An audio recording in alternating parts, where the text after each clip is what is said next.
Hello mga mi. Ito naman kita.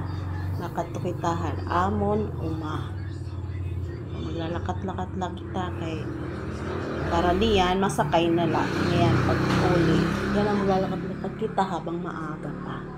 Aadip pamit amon uma kundi ato kami may baboy.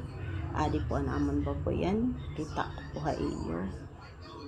Baliwari pa po inihira ka parigo ang daw lain niya na tera mga tsura.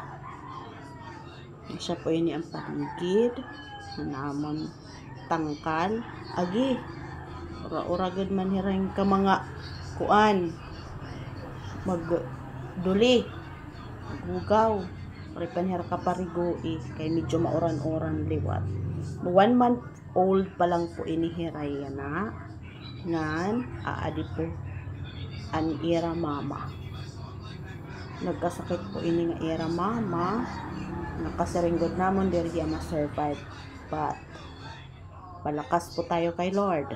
Ayan bali naiay na po hiya simana pa lang adi po hera gintagan po namon iniherahin tubong para makatimo hira